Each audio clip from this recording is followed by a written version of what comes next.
تفسير سورة النور عندنا ولني آية بي وراء أني كلي. أعوذ بالله من الشيطان الرجيم. ليس على الأعمى حرج ولا على الأعرج حرج ولا على المريض حرج ولا على أنفسكم أن تأكلوا من بيوتكم أو بيوت آبائكم أو بيوت أمهاتكم أو بيوت إخوانكم أو بيوت أخواتكم أو بيوت أمامكم أو بيوت أماتكم أو بيوت أخوالكم أو بيوت خالاتكم أو ما ملكتم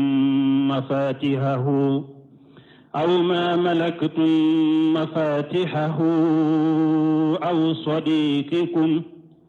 ليس عليكم جناح أن تأكلوا جميعا أو أشتاتا فإذا دخلتم بيوتا فسلموا على أنفسكم تحية من عند الله مباركة طيبة كذلك يبين الله لكم الآيات لعلكم تعقلون. بسم الله الرحمن الرحيم والصلاة والسلام على نبينا محمد وعلى آله وأصحابه وسلم تسليما كثيرا. سبحانك لا علم لنا إلا ما علمتنا إنك أنت العليم الحكيم. أستغفر الله الذي لا إله إلا هو الحي القيوم وأتوب إليه. اللهم انفعنا بما علمتنا وعلمنا ما ينفعنا وزدنا علما. بيكاري سوية هجرية بكلة أني كمناني أني بيناني أني سبا شهر الربيع الثاني من هجرة سانكالوناني نا بسوية وتاني ووروناي ميلادي نصاروكا جاتي بافلاني مغاني كلة سانكالوتاني كلة نا بسوية ومغاني كلة ناي ambe bako jikorni golofula masjidi salamu kono. A'udhu billahi minash shaitani rajim. Laysa lil a'ma harajun wala ala al araji harajun ila akhir al aya. Bunkashiru konni aya tawsiri kelawo alaka hinnula uye nyokon soso.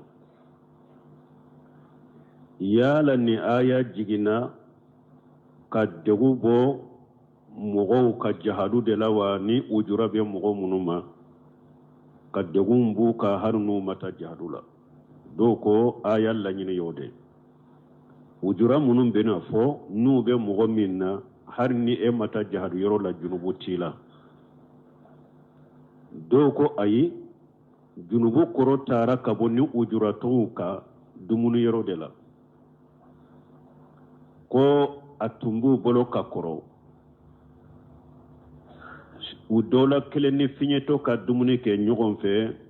utumbe shira akoro kana junubu soro ni nye finyeto de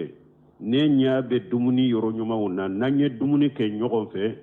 abeshaka ke nebe dumuni yoro nyuma munun tomo kudu kale ton kana akana ke nimbe junubu soro ube ninya banabagato de ninne ay dumuni ke nyogon fe banabagato mogo kenema beshaka dumuni ke chogo mi banabagato tesaka dumuni ko chogona nkana dumuni do du mi manka min do ka ton kana junubu soro ko ola ala yenni aya jigi ko junubu tula unini wujura to ka dumuni ke minni tawsir muyassaruta nukuma ukera fure tawsir nu be fen sahalen fo ube tawsir sha'adi uya yira la nyini yede fenwo fenye alaka fardane alaka wajibi dode na ya bila mogo ka koyi ka ke ninu ujuraw dola kelembila nitese kake junubu binna kaboyka kuma sahalenyo ode alaka wajibu munum bilala jonka ko kake ninni ewa ujuraw dobe ela etese ka wajibi inke etese ka farda inke ni ujuran nyunan koso abe bi kaboyka ni ka ujuray alako laysa alal a'ma haraju ko finyeto ko junubu tala wala alal a'raj haraju mogo min be cuwa senka sen de ba dimi sen dimi de ba la be suwa cenka ni harale mata jahadula ube ni wajibi ko min nana na tese kake sen bana imbolo junubu ta kana make wala alal marid haraju junubu te bana bagato fanaka ala ye wajibu munum bila mogo ka ni bana be debe ela itese kake bana bagato junubu tilay ka to e bana wakati silame sare ko munun kasara inu sara komi sunna nyogona wala ala anfusikum an taakulu min buyutikum junubu tawla fana aka dumuni ke ayere ka demba ya yere ka muso iyere de aka sokonona e ka dumuni ke ni dumuni do sora ka sokona har ni ma sara ma ko du junubu tila iyere ka sokonona la nyini to yede tawsir kelaw ke nin la nyini yede ko wala ala anfusikum an taakulu min buyutikum ko alla nyini yede idden ka sokonona e yere den ka sokonona ni donna e dumuni fendo soroe adagara junubu tilay ka do hari ni ma sarama bay tiden ko denka kibariyala anta wa malika li abika ako eni kan na folo be yi faade tay tiden ko inna atiaba ma akalitum min kasibikum wa inna min awladikum min kasibikum tiden ko hadamade i kankan na folo senema min do o yi yere ka bolola bara de akwa ka dewunya ka bolola bara feunde abe daga mogo i ka denkan na folo i ka femmina la kimma ko nyana bonaye min ta toro min te dogula shama donc junubute awla e yere ka denka sokonona awba ka dukonona ni donna ye dumuni mi soroye ko do hari ni ma sara ma junubuti ka wala aw an takulu min buyuti aw buyuti abaikum ube afaw kaso ni dende do e donna ka fa sokonona la ye dumuni fendo soroye ni ya do hari ni ma sarama junubuti la aw buyuti ummahatikum ube abbaw ka sokonona iyere woro baka sokonona idonna ye ni ye du femmi soroye adagaray ka do hari ni ma jenyini aw buyuti iqwanikum ube abalimaw e balima bakele fakele ube fakele ube abe bala ni donna o ka sokonona na ni ye dumuni femmi soroye adagaray ka do junubuti la hari ni ma sarama aw buyuti akhawatikum ube balima muso ni donna ka balima muso ka sokonona na iye du femmi soroye adagaray ka do hari ni ma jenyina fe junubuti la aw buyuti ammamikum ube afani chinu abinankew ube fa koroke ube fa doni ni donna aw donna fani chinu na donna ulu ka sokono aye dumuni mi soroye junubuta awla ako do hari na ma sarama aw buyuti ammatikum uba tene muso ikatene muso ka sokono na ni donna iye mi soroye ka do hari ni ma sarama junubutila aw buyuti akhawalikum uba benkew ibani chemi mbe bakele fakele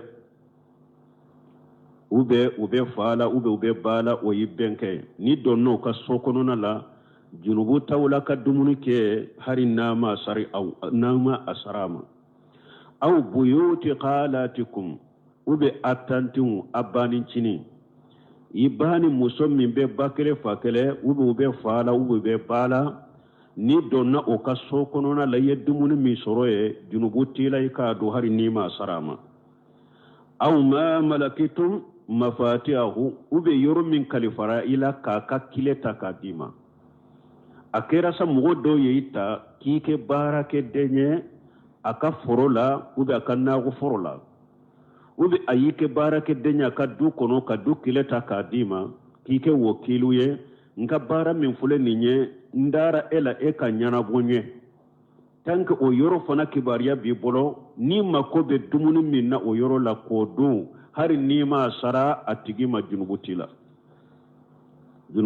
wila aw sadiqikum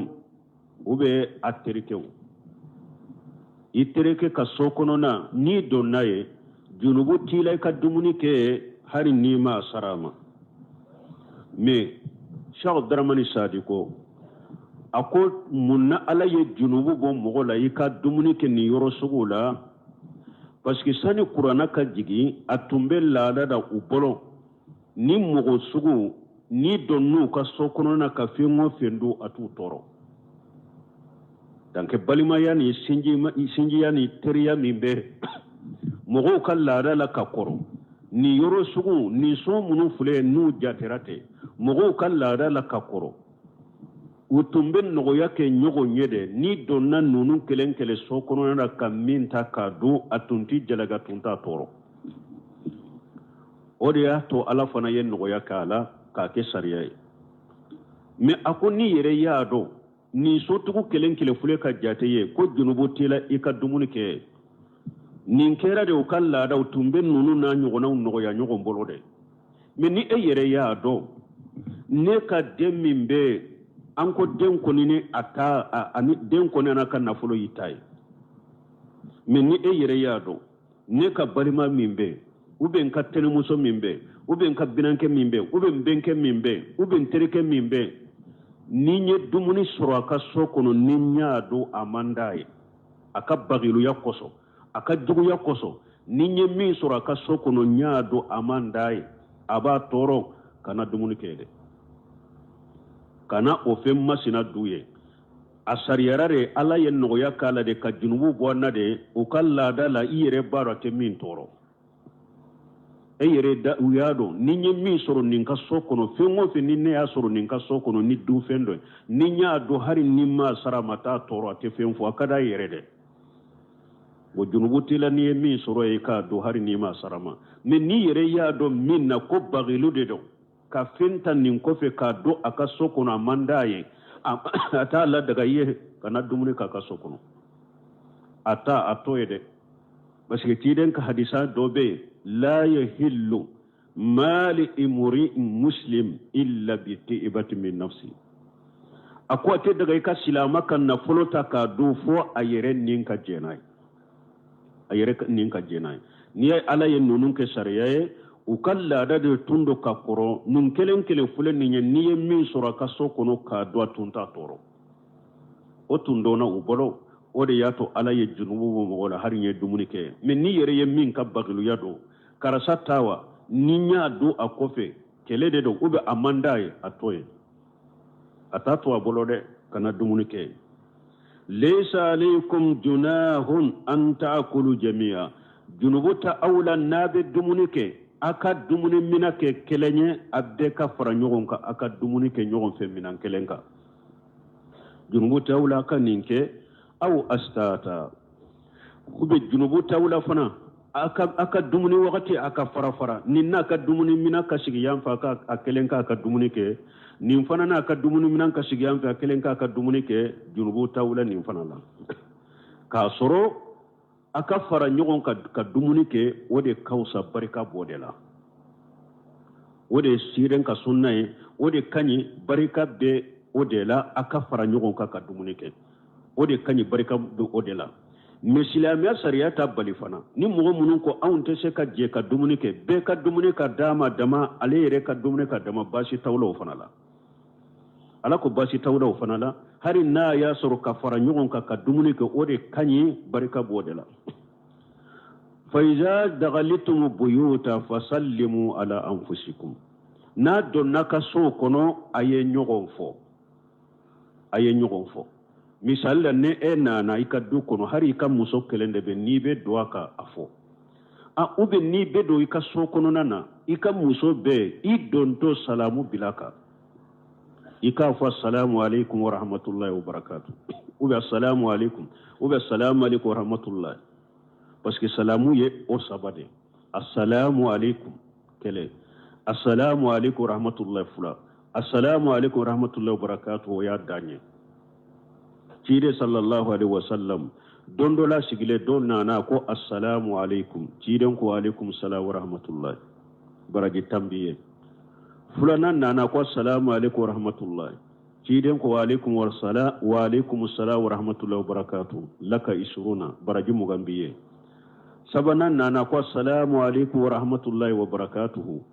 ciren ko wa alaikum salam wa rahmatullahi wa barakatuh laka salasuna baraji bi sababiye ako cire folo yifo iye do fara wotaka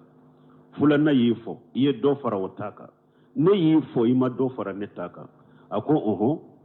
folo ye fento nyede min be se ka farataka fulanna ye fento nye min be se ka farataka me ma fo ire to eye foli dafalende fo odi ya to fana yi jabi dafale faran kalite faran nyonya faran yorote faran ka yorote quoi wode ya to be mu do ka qataw do no ba fo assalamu alaikum rahmatullahi wa barakatuh taala ko akoro kanya la kortale no me ateni yorola ate do ni yorola assalamu alaikum rahmatullahi wa barakatuh bon ni do nay ka sokono foli ke ni mo mi sori ka du kono foli ko ka ni do nay ka sokono ka muso do be foli ka assalamu alaikum rahmatullahi wa barakatuh don ke ba ko ni mo gote yere ikafo assalamu alayna wa ala ibadallahi salihin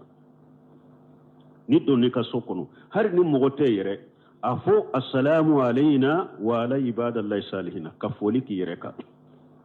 comme aya kore aye foli ka ayere ka akoro de aye foli ke nyogonka me har ni mogote sokono foli ki yere ka ikafo assalamu alayna kishi banka wa ala ibadallahi salihin ni alaka jonyumambe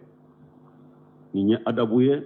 an kan nin fana ka jogo kan mogo kanana i ka denbaya la ki ewa i taama doni purun kana cuwa kan ka sɔrɔ fen dɔ la an y'a fɔ sora kun fɔlɔ la an ko abdullahi bin masudu fule n'a bɛna ka duda la min ye de a b'a a yɛrɛ kɛ de k'a kɛ komi a bɛ mura dɔ de sama k'a bɔ a da kɔnɔ ka daji tun pour a ka denbaya n'a dɔn ko a nana ni kuma sugu dɔ b'a da u bɛ a bɛ kɛ cogo dɔ la ni ale man ka ye wala a n'o dabila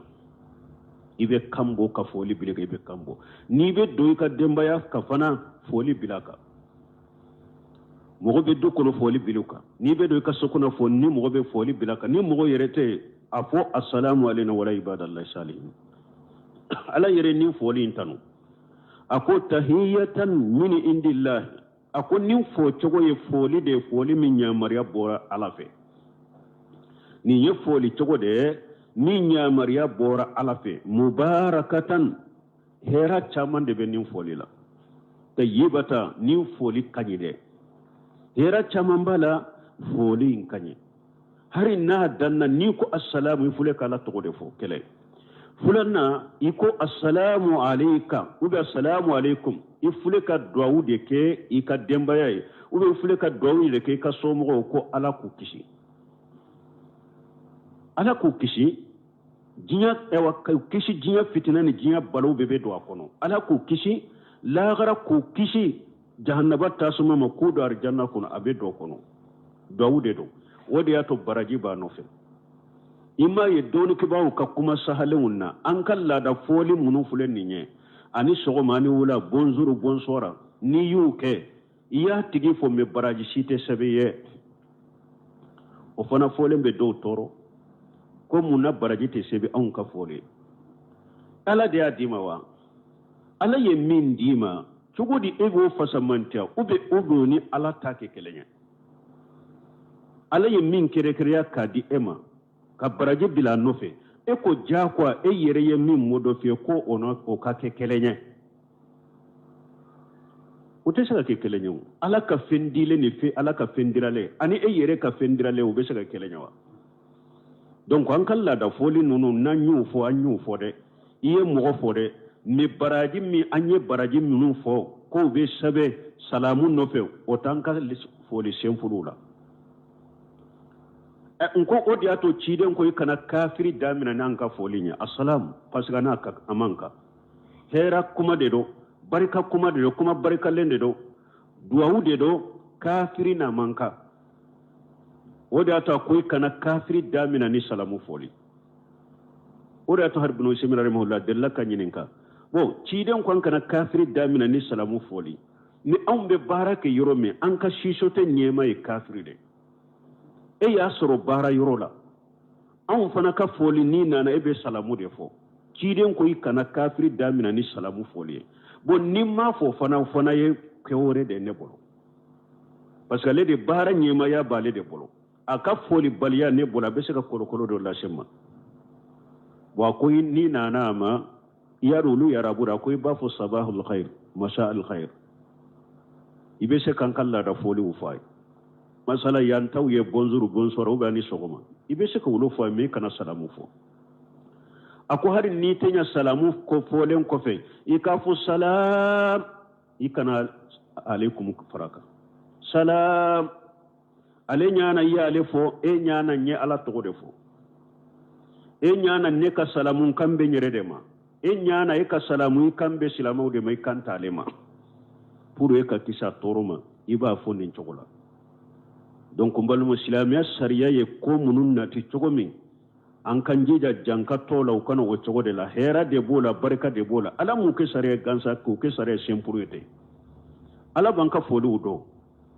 a tun b'a fɔ kuranna tun bɛ se ka fɔ kuranna kɔnɔ ko n'i ye foli sugu sugu kɛ baraji b'i ye o foli sugu sugu n'i y'a kɛ a tun b'a fɔ min indillahi mubaraka mais a m'o fɔ a ye salamu in de fɔ ka sagi ka fara ka tahiyata min indillahi a ko salamu filɛ foli cogo min don a ɲamariya bɔla ala yɛrɛ de fɛ o ma bɔ danfɛn fɛ dɛ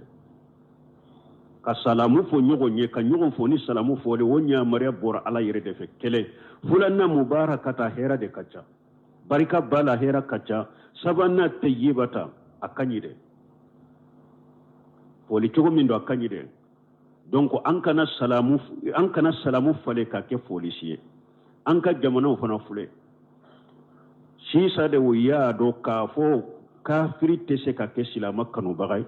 kafiri tɛ se ka kɛ silama dɛmɛbaga ye jamanadenw commencera k'o de dɔn sisan k'olu bɛ faransi gɛn anw mɛnna ka nin fɔ an ko kafiri tɛ se ka mɔgɔ kanu a tɛ se k'i dɛmɛ a bɛ yɛrɛ sɛgɛ de la ala yɛrɛ de b'u dɔn ka tɛmɛ aw kan kafiri tɛ se ka silama kanu abada kafiri tɛ se ka masala kɛ silama abada kafiri tɛ se ka silama dɛmɛ abada dɛmɛ n'u kafiriw y'a lase ni jamana ma n'u ye dɔrɔmɛ kelen n'u ye a nafa dɔn aw la u ɲa b'a ka kɛmɛ de la n'u ma bɔ a ka diɲɛ ɲɛnamaya la u b'a bɔ a ka diinɛ la kafiri tɛ mɔgɔ dɛmɛ fo a tɛ juru dɔn mɔgɔ la fo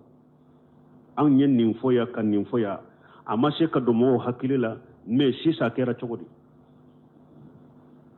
kɛra cogo di sisan mais o kafiru de kan ka di aw ye n'i taara anw ka biro caman na bi ko assalamu alaikum ɲaw de bɛ kun i kɔrɔ ka ɲa boso fɔlɔ k'i lajɛ tɛ e nana mun na yan mun bɛ e bolo yan nin de bɛ fɔ ye mais n'i ko bonsoir bonjour bonsoir u bɛ fɔ u bɛ yɛlɛ ka taa e ma u bɛ e lamina de joona fo u yɛlɛ ka taa e ma k'i bisimila ka sigiyɔrɔw d'i ma ka sejiw d'i ma mais i b'a fɔ assalamu alaikum e bɛ mɛn jɔli la dɛ a dɔw yɛrɛ tɛ sɛgɛ fili la ni e mɛnnen jɔ la dɛ u n'u kanto ko e tɛ kuma e nana mun na parce que salamu tɛ kuma ye olu bolo ɲumanw olu b'a ko maaleykum salam n'i ko assalamu alaikum maaleykum salam la hawla wala quwwata illa billah e ka silamɛya diina ala ye min dila k'a d'i ma e dɛsɛra k'o tilɛ tapiw b'i bolo biro kɔnɔ tesali b'i bolo biro kɔnɔ kɔrɔsi b'i bolo biro kɔnɔ mais ala yɛrɛ ye foli min dila k'a kuma n'a ye laarisu kan k'a jigin a ka kuranna kɔnɔ k'a ka ciden ɲamari ko a ka fɔ e k'o fɔ e dɛsɛra o fɔ cogo ɲuman na kafiru ta okala nakanye au ko sisa uye jiyan wuli awla ko ba yere fosi ko bubolo aba yere fosi katan kante au bolo aka aye fen sabaka jamana kuno luka kando au kuma na yo luka kando au kala naka kala yoro luka kando au ba yere fosi katan ambe ala dele silama ko sagi kata qur'ana ni hadisa ni sunna de ma akan lafiya bodela an ka silama ko alabunu ka jogo munun fudeli nye an ka sagi katuma de salamu kanya nyini an ko fu nyogonye hari hari jannatin fuke ala ko illa khila salama salama o ka foli be ni salamu inde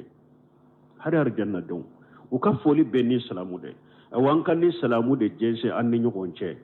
hari yere kaddo hari yere kan musuni donna ka salamu bilaka ni mugo yere tika sokono afwa assalamu alayna wala ibadallah salih kazalika ala ko ne ninkiri bange chogo mide yubayyinu Allahu lakum al-ayati ala baka ayaw be bange nin chogo de la la'allakum taqilun anake sababu ye ana hakili soro anake sababu ye ana hakili soro akan kan min fo anodo akan kan minke anodo ode ato bun kasiri ko lamma jakara taala ma fi surati al-karima min al-ahkam al-muhakkamati wash-shara'i al-mutghinati al-mubramati taba'a taala ibadahu ala annahu yubayyinu li ibadi al-ayati bayanan safiya akotuma min ni sura bayna ala yakiru dofo kasariya dofo kiru munun labbenno sariya munun dilala kunye tuma mi ala yo fo ni sora kono aya aka jon kunu ko ka hakili jigi ko ale ala ko abaka ayaw be bange ku jeya aka jonye ni chogode la li yatadabbaruha puru ka tashi kamira la ka tashi wa yataaqaluha puru ka famu la allahum yaqiluna anake sababu ina hakili so alaka hakili dama إنما المؤمنون الذين آمنوا بالله ورسوله وإذا كانوا معه على أمر جامع لم يذهبوا حتى يستأذنوه إن الذين يستأذنونك أولئك الذين يؤمنون بالله ورسوله فإذا استأذنوك لبعض شأنهم فأذن لمن شئت منهم واستغفر لهم الله إن الله غفور رحيم. adabuliye ani bilasirali ni ala ye mu'minu ajo mu'minun bilasirana ye kuladabu nayi tuma me sora kun folo ala koyi kana do mogo kan foyi ka jenyini kana do aka du kono foyi ka jenyini na ye jendi ma ki bismillah bedo na koyi ka sagi tuma min na be na fara nyogon ka ala ko jenyini ka ke anana sariya do diya ka adabu ya ni afara la nyogon ka yoro min fana na be fe ka fara ka bo nyogon na jenyini ka ke nyemala jenyini ka ke ala ko innamal mu'minuna ala ko mu'minu dafalu nye mugawde alladhina amanu billahi wa rasulihi munu limanani ala ya haqiqa kallimanani chide nya haqiqa la wa idha kanu mahu ala amri jami ninni mu'minu faralembe chiden ka kola komin ni chiden nya islamu faranyon ka komin kama ni islama be kam maslaha ko donana komin ni ube chiden no fe juma salila ube saliba ube salincini ube na ya soro chiden nya islama be faranyon kade islamu kam maslaha ko do kama no faralembe chiden ka oyorola lam yajhabu hatta yastajinuhu utebbo yoro ina barakata fo ka jenyi ni ciden fele mu'minu dafale ciden no fo ka jogodo tunyeninya ni ciden yu fara nyogon ka jama ko dola silamu ka masalaha ni silamu ka ko dola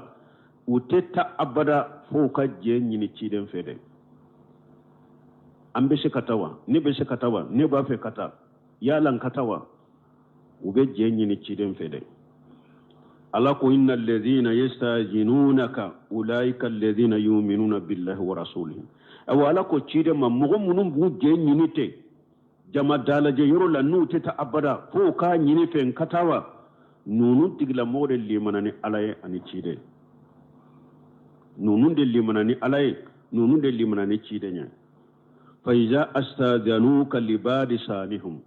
ninni mu'minu nu yu je ñini fe ko beta uka ko dola fa azin liman shita minhum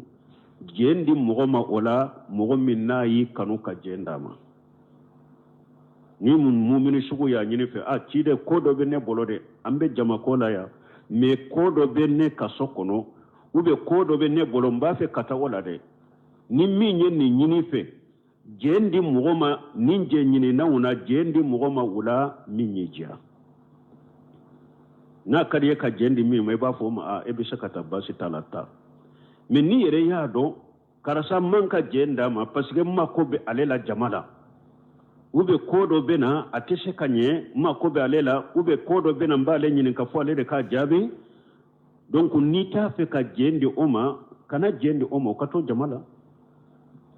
iya kanu ka jendi mimma ibe jendi oma o kata wastaghfir lahum me haruna tabe ala delala ka yafuma de parce que mogo do be se ka je nyini fe ko dola aman ka je nyini fana ka mu'miniya chogo chogo odi ato don masunuyali be se ka soru ka je nyini la donc ni eye jenda ma ko akata afaraka ika ala yafa dela ya ala ka yafama na ya sura kata ura je nyini la ala na yafama jenda makata ika ala yafa dela ya fana ala ka yafama inna allaha ghafur ala be jon sutura ibe junubu ke sunu tile ala bi sutura ka sagi ka yafa ye ghafur koro ode mustanqu min al maghfara nege banko mulara mado de do kele yorola nu beta jahadu la ba soru kunna abi kun kici kabo tilema ani fiyu ani nene abe kun sutura kun be sutura kele fulana abe ke sababu ka kun kici kabo tilema ube binye munum bena kunkoloma ube bamuru bena kunkoloma abe kunkolo kici ofanama fula yera la kun sutura la akera sababu ka kun kici kabo tora fe ofanama donc kafuru bora odela don fana be ala soso ibe junubu ke ala bi sutura mogote bo kalama abe sage ka yafa yefana wala to qahatani ko kanuniya kono ako wallahi law alimu qabiha sarirati la ba salama alayya man yalqani ako ale ka to nyugo mbale bonyo mbale karama ako me wallahi ko gundola bara jugu mimbe alela dogola gundola bara jugu mimbe ale bolo gundo ni dogola ko ni ale tere unya ka je nyugo na ka mo nyumo tu nyodo ko nuna ale ben nasira la utunte salamu yere bilaka ko utunte salamu yere bilaleka me salafu ben ni foko yere majigide iba soro junubu tula ode ato salafu doko ko ni kasa do tumbe junubu la ko mo tunte se mo te se ka giralela ko ni kasa tumbe junubu la ko mo te se ka giralela salafu tumbe ni foka yere majigi ka me auntiledo ni kasa tumbe junubu la ka kilo tanto ini do uche bu kasame me alay sutura masade ibe junubu ke sunu tirala bi sutura ka ni aya ya fa deli tubira ala ba ya fa ye odi ato hari lahara ala ka jo mu'mini ni ala be fese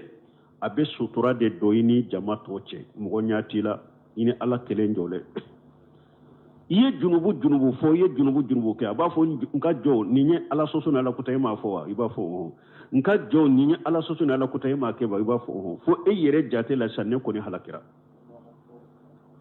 awa aba fo nka jo iye nimbe ke jinya kono ne ala yi sutura mo ma bo kalama e wa bi fana nya ya faye ala ko kanye kafuru koro ninde ala jon sutura bagade nabi sutura junubu la ka yafaye ala hinna masade nabe hinna aka jonna لا تجعلوا دعاء الرسول بينكم كدعاء بعضكم بعضا قد يعلم الله الذين يتسللون منكم لواذا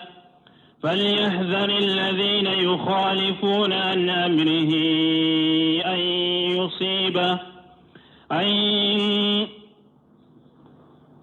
فليحذر الذين يخالفون عن أمره أن تصيبهم فتنة أو يصيبهم عذاب أليم. لا تجعلوا الدعاء الرسول بينكم كالدعاء بعضكم بعضا. ألاكم مؤمنون أكوا كنا تشيدن كولي لتشوكي كما أو يربنيو ولا تشوكي يا محمد بن عبد الله أكنا نكذا أو يربنيو ولا تشوكي كان يوم ولا نيوم توي تشوكي كان يوم ولا نيوم فاتوي تشوكي akana chiden wale o chogola ala yubalinina pour chiden bonyane akarama koso aba fode ya nabi allah ya rasulullah ya nabi allah ya rasulullah aye chiden wale nin chogodela alaka nabi nyuma alaka chide aye chiden wale nin chogodela ne aw yere be nyogon wale chogomi ya muhammad ibn abdullah akana o keda bunka sir ko nim fana ko tafsir kelaw yella nyine fula fola amana folo de fule ni amana fulana la tajalu du'a rasul bainakum ka du'a ba'dikum ba'da akana chiden ka danga ke komi aw yere ka nyogon danga ni aw yere nyogon danga aw dobe ka dangali temina iba soro ye mogoye alama koti ka dangali la ka kamina ube eye min danga madanga koke danga intamina me chiden ka danga tebi akana chiden ka danga aye siro korode akana koke ni chiden be au danga parce que chiden ka dangali ana au yere ka nyogon danga ite chogo kelenya de ale ka dangali tebi ni ale yi danga ika aka danga be jabi de donc aye sira chiden ka danga koro aka dangali na au yere ka nyogon danga ite kelenya ko dow ya at-tafsirin nim fanala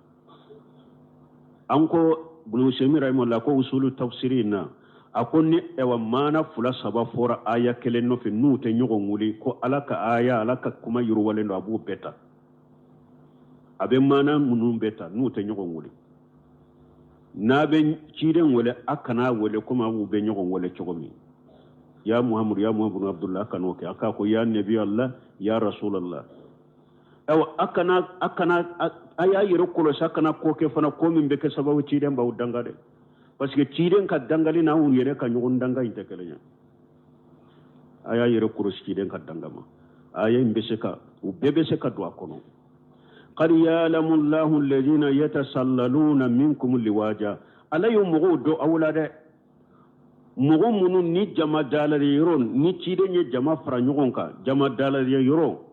yetasalluna kure munye nube foshi kabo jamala kadogo ka foshi liwaja nube mirmir dogon kofe kabo jamala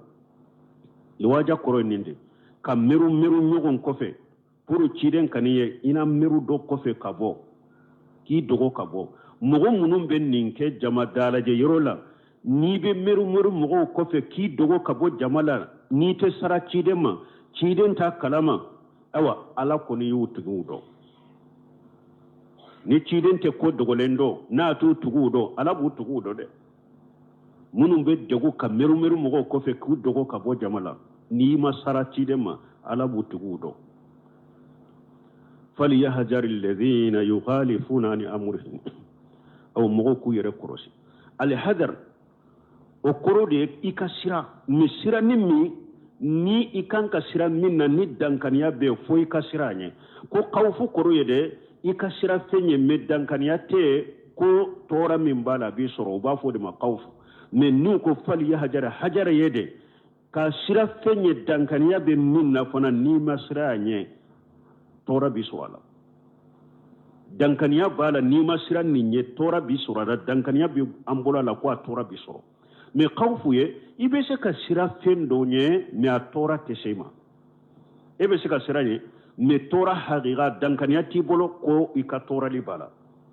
u b'a fɔ o de ma khawf mais n'u ko hajar o ye de i ka sira fɛn ye dankaniya bɛɛ n'i ma sira ɲɛ dɔrɔn a tora bi sɔrɔ fali yahjar alladhina mɔgɔw ka sira u ka jɔrɔ yughalifuna an amrihi mɔgɔ minnu bɛ ciden ka ɲamarikan sɔsɔ u ka sira dɛ an tusibahum fitnatu fitina kanu sɔrɔ fitina ɲɛ mun ye ahmad bin hanbali ye nin fitina tawsiri maliki bin anas rahimahullah ye nin fitina tawsiri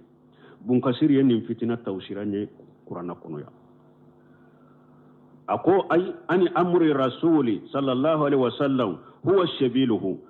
ni ala ko mogo ku yere koroshi kasura u ka sira kona ciden ka nyamar kan soso ako ciden ka nyamar kan munye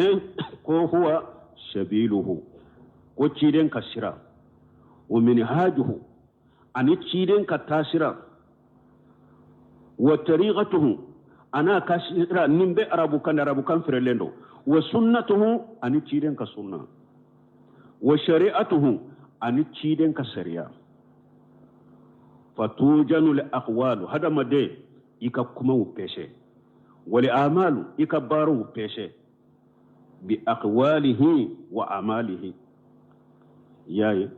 hada madin kelin ni be kuma fo dina ko de la ika kuma upeshe ibe bara ke dina de la ika bara upeshe ikika kuma upeshe ciden ka kuma ula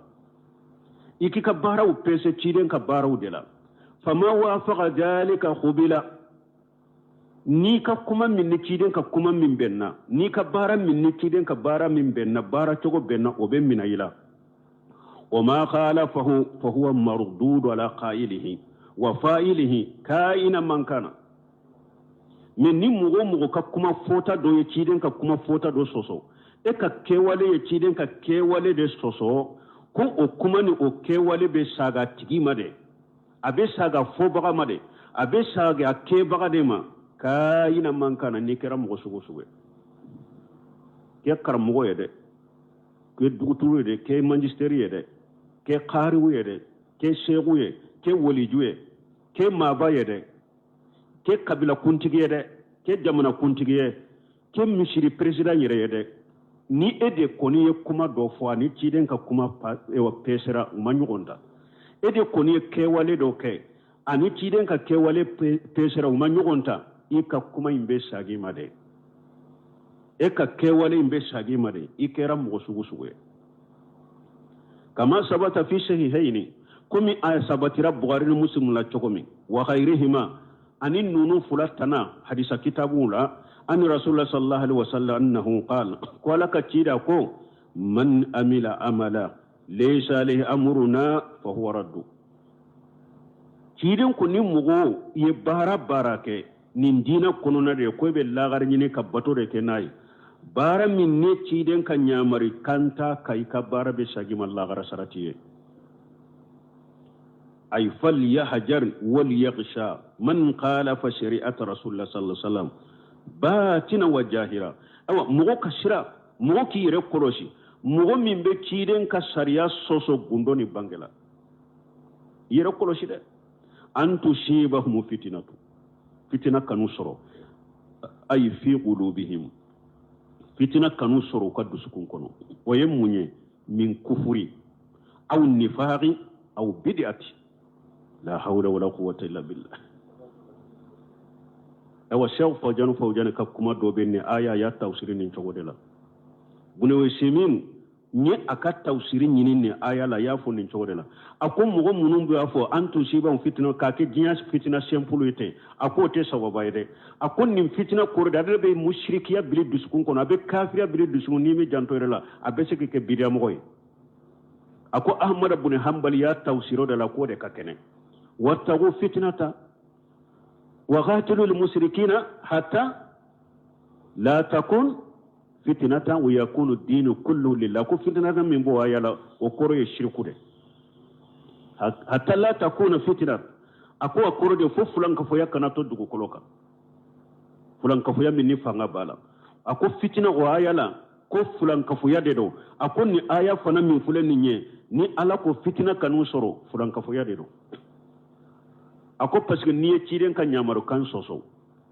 ciden ta fula bangere e tara atananke iye munke iyi nindungo de bato ako nindungo bato fana be mo sense kata fulan ka foya ndabane aye ala ka aya kala afarayta man taba hawa ha afarayta man tagaja hawahu ilahahu afarayta man tagaja ilahahu hawahu ayo aya kala akoy ma mo ye ka kaba ko ma mo minye aka ala kiya nindungo de ni e nindungo de ke ko sariya kala ni ninye mi in nindungo ye min bili kordoro ino ke i makota ala tala i makota ciden tala i kala ke munye sisa nindungo ni mo min fana ye nindungo ke ala iba bato ye munye mushriki donc ni ayal la nyini ode aw ma ye ciden soso min banka jamana kuno dongo do de be fara jamana ka mushriki ala dongo do de be fara jamana ka bidiya ka kata fuyi ta lashe hada mademma ni ciden soso lite mo ku yere kolosi de mo munum be ciden soso ala fitina kanu soro fitina nyemu nye al kufri wan nifaq wa shirk wa bidya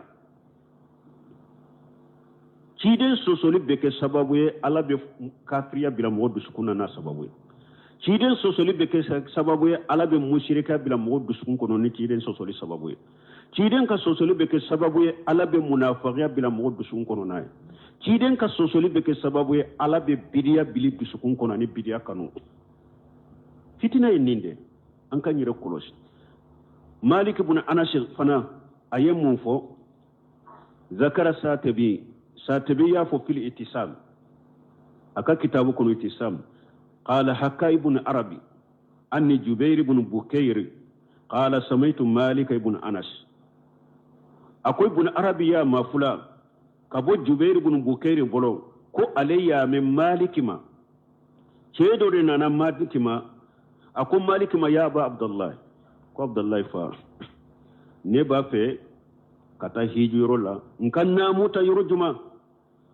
maliki ko tan namuta juli hulayfa cide nyen namuta o yoro de la kisini nema baka tan namuta o yoro la ceyin ko maliki ma ko ay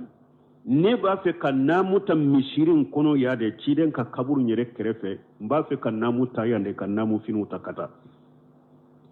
maliki ko kano kede tan namuta julu gre fata cide nya tawiro de la ako maliki ne ba fe de cide nya ta julu hule fata min ne ba fe ka kilo jato de farakan kan namuta de pi an ka baraje ka chaya akonte shira no yere yo mbe shira ni fitina de mbe shira ikana bila fitina do de kono ako maliki mun fitina be baraje nyini fanala kan namuta jonna kata min fitina bo fanala maliki ko fitina babo yere ka hakilina ko fasa mantiya ciden ka hakilina ka ni ciden ka ewa kewale ka yere ki tabila ciden ta nya ko fitina bobo nyana ne kan nindungo ye min bilan koron ko ke odi kanyi ciden ye min ke aye masuru nyali de ke nen ninye min kanu kabilin koron ko ke ode kanyo ode dafale no kateme ciden taka ko fitina yerebe nimbo ako kasoro ne ya me alala maliki yore nya me ala ya fo aka qur'ana kono fali yahzar alladhina yukhalifuna an amrihi an tusibahum fitna aw yusibahum azabu alim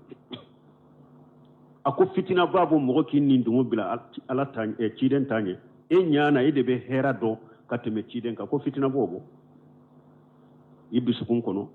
tuma mi satibi ya ninfo ako maliki ye fitina min fo sisa ako bidiya mo bebo de dinga kono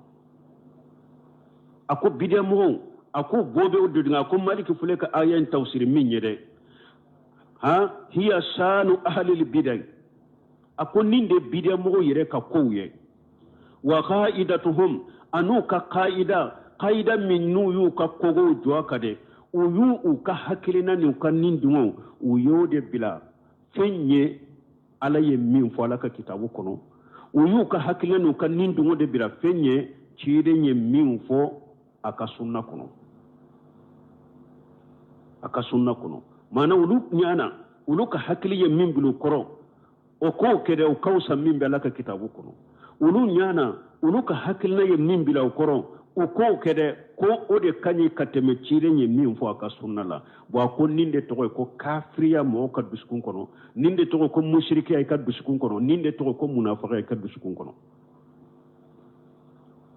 an kanyere ko loside chiden soso joli joli be ambulo chiden soso joli joli be ambulo ante jura koro yere ante sira koro yere fo do ba fo ko fe mishemani kunni fe mishenu kan katteme nonunka chiden ko ya ko muhaqqarati junub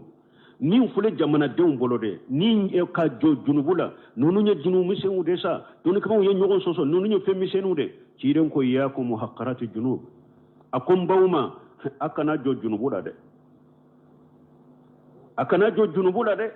fa innahunna yastaminna lil insani hatta yuhlikannahu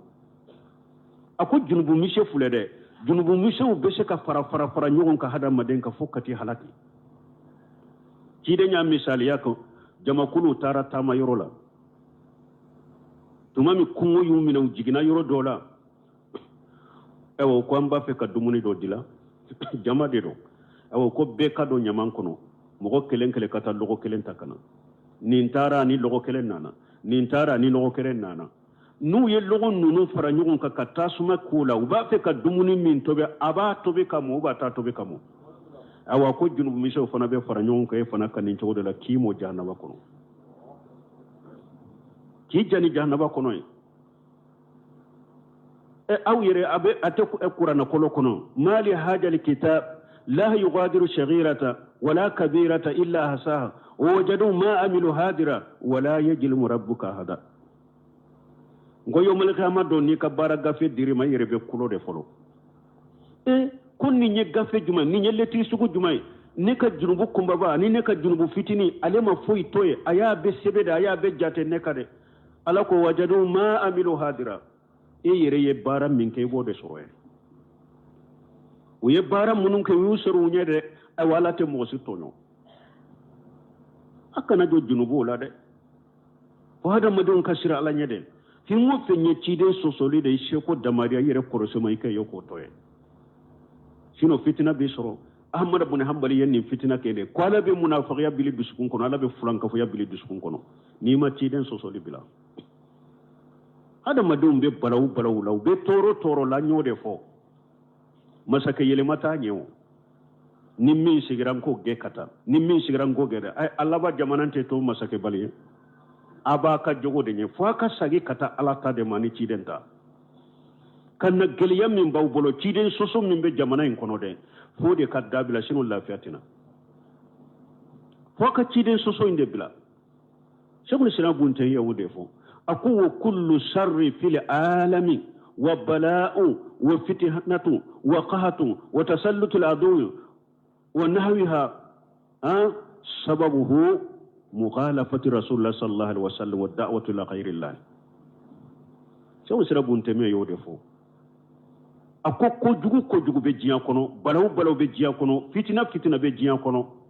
sanji dese بجيان كونو كجوغو لا سكو بلا سلامهما ako una nyogona munun be jian kona kwa sababu te foye ni ciden sosoli ani hada madon be nyogon wole la kata ala tana bato minna odo fitina do balaw be jian kono inya be heranu munun be jian kono da be sababu ye tawhidi tigude abe sababu ye tawhidi ni sunna batole de o de hera fule jian kono me balaw be jian kono abe ye ciden sosoli de ani mogo be fengore bato minna ka fara alaka aw yusibahum ajabu alim ay fi dunya bi qatlin aw hadd aw habs aw nahwi jalika o bun kasiri ajab la alim ke munye imma fitina ni sori duskun kono ala na kafira bila ciden soso baga nima sira ala na kafira bili dusukun kono ube ala na fulankafuya bili dusukun kono ube ala na munafaqa bili dusukun ube ala na bidiya bili dusukun kono oye an tusibahum fitnatu ako aw yusibahum azabu alim ube ala na fagali do lashima fagali ako ye munye ajabu alim ay fi dunya ube jiya yere kono ala ni la jaba dimine do lashima depuis jiya kono ya folo bi qatili oye fagali ñogon fagana do awu yere ni ñogon ce komi jamana nunu be cogo mi sécurité baliya fagali ala na mugo do bilawula munu baw faga aw haddin ube na ya soro haddu be ni ko do ke ka ciden soso ina mina haddu na boyla aw habus ube ni islamiya sariya be ni ciden soso mina ina mina kado kasola wana hawi jalika nunu na ñogonaw nunu fana la jabar dimine e walla jabar dimine do fana ye do ya tawsiri lagara lagara jahannaba kono ala na la jabar dimine ala na asi awma o ko fe bun kasiri hadisa do natu comme ko wakati sera akum masali wa masalukum ka masal rajul astawqada an-nara ciden ko akon ni kam misaliya nin kam manto nene aw kam misaliya abe komi mogo min nya nyini mogo fe katasuma dama katasuma mene falamma adaat ma hawlaha tuma mi tasuma menena fe munum be tasuma in kerefe ayun jeya ko yelen duma jalal farasa firifiri ni unana wa hajihi dawaba allayiga anna fi nnari ani ewa fenyana masugu do be ni tasuma menena dro burusumogo bado ni tasuma mene dro ulu bena ku yere fili tasuma kono de firifiri ni anu o fensugu ulu bena ku yere fili tasuma kono de wajala yahjujuhunna ويغلبنه فيهتمن فيها بتاسما تيجين كراسا ni firifiri min nana kwa bedo tasuma kuna be firifiri ni sagi ni ofenyen masugu min nana kwa ba yere firi tasuma kuna ba sagi me wuru we progota bolo uba kenye ubu yere firi tasuma kuna qala ciden ko fajalika masali wa masalukum awa kunne fanani manto ne na ka misale ya wode ana akhiju bi hujajikum ne ba fe kaumina ni awa aka chemanche anni nari kaumina katufa kabota sumama halumma anni nari ayna kabota sumama fataglubuni wa taqtahimuna fiha ne abaka kinkenye ka yere filita suma ko ay kuma la nyini do ci dem ba fe kan wole kana alamade ay ninde be awlatar janna kono akanan ninke nimbala tasuma de kono ciden bambali minna de ko abambila tasuma kono amba ke kanyere purte kabo ciden bolo katanyere fili tasuma kono parce abake kambali minna amba ke koke ale bammina kabo tasuma nyere ba nyere fila kono ciden ko ale nan kam misale ye wode donc mbalmo an kasira alanye bidiya silamate hera soro silamate hera soro kato bidiya kade silamate hera soro kato fulanka foya kade silamate hera soro ka silamato ala soso bambali ne junubuni ala soso ka bidiya ka shirku ka ko ka fara nyon ka fanga soro abe fanga soro katami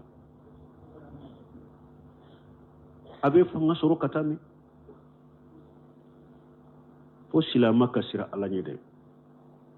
alay nyamar ni minye ikoke cire ni nyamar ni minye ikoke fanga bo soro de la mamadou ibn abdul wahab abaka dawa inta wakati mi dawatu salaf dawatu tawhid dawatu ila sunna ala manhaj salafus salih mamadou ibn wahab be ni dawa nati saudiya wakati mi kolo segede be o ya soro saudiya yere mara yede kayina damana masake nyorona damana masake tumbukuna damana masake sheguna damana masake ni min fanga be min ka dominata biya ka kele ka yoro bosara ka faga ka na folo bosala utumbo chogodela fo annana diriyan ka mamud bun suudu soroy aya soro hari na folo ta buraba ka jama hakemi abamara hari shetaye abu umara chogomi atumbe taksi de bila mogo ka taksi mina mogo la ka mogo munum ba ka marla ko balona ka ko nyana bonay abe taksi de bila mogo ka tanke deshe bala ma mamuru muhammad na ni tawhidi u yallahi ta ko ewa ebe dina dever ebe tawhidi defali minna bi deme de ne bi deme tawhidi en kasembentia u ye sarati o ke ma ko mamuru muhammad ambe sarati ke de sarati fulo munye ni ala ya ke andemena ite takinto de ibe toyade ni tawhidi sembentira mbolon mogo donana na diara anyana mogo donana yukumbe na nefe iteta de ibe tombolo ya awa yin soro taksimina minna be taksimi mina mogo la ikanim balo wala de parce que mbenka ko nyana bo jamana ka ko mbe nka maraka ko nyana mono de bo akoye folo min fon ka to ibolo ya nyola hiduta me taksimina mogo la abila to nyali de do kana taksimina mogo la to nyali de ko ni moke ni moke mbe jama mara chogo ni mbo ko nyana bo chogo ako ala baram place ko to ala bolo takisim bilay ka ko to ala bolo ala baram place ne fana ni ndawa ni jora ni ndawa koro ite diriya doronde mara ibena ewa saudiya arabu kamara fengo fenye ibena soro ni yen nin tawhidi defa akera o chogo fana la aye takisim bila ala nana shedama ka fenduma o ka tawhidi hari mo jugu munu nu ye tawhidi no sunna me na mandu e masaki jugu munu tumbe jian kono una kele forome ko an kata buka an ku faga an ku ka ko incian golo ni min na nu kele u be jahadu tay kama ala bu ganye ka Allah ba ya be mina Allah ba Muhammad bin Suriya pour ka dugu kele marale Allah ban kera ka hijaji dugu nejidi be ka be mara atumbe diriya doronde mara mais Allah bana ka nejidi be mara ayo de to yere makka te saudiya malum na ba fe ka fan yesu Muhammad bin Wahab ya aywa nindina joni marashide ube fama kele aya adilano de ya ube silamu ka fara nyogon kate nko ye fe ko kalamba ngana ude soro jiya kono ayu betabila ka tawhidin de wolelita awaye nindina jono de kan nejidi be fara nyogon ka ke jamana kelenya aya ke ni tawhidi de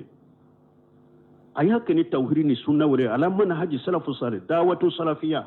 uba fode ma dawatu islahiyya dawan min do le de be jamana nyew ale de be dugunye ka ke dugu ya le do siga jamana nye ka ke jamana ye ka di silamawma sino atobe politiki wanka dawa ke kata tawhidi ma anka ala tata anka ciden sosoli minum be jamana kono ka bila bane no bila lambe nya soro nyere law mais sino tilabe ala sosoli la sino tilabe ciden sosola sino tilabe dunubuna ala kutala aw be boli la kanka fara nyogon kate ni fara nyogon kate no tumbe ko dilawo donc ciden nka weleli taw be fendo kate me ciden nana kan jama fara nyogon kate ya alaka hakkiman da mashallah subhanakallahumma rabbuna bihamdika ashhadu an la ilaha illa anta astaghfiruka wa atubu ilaik.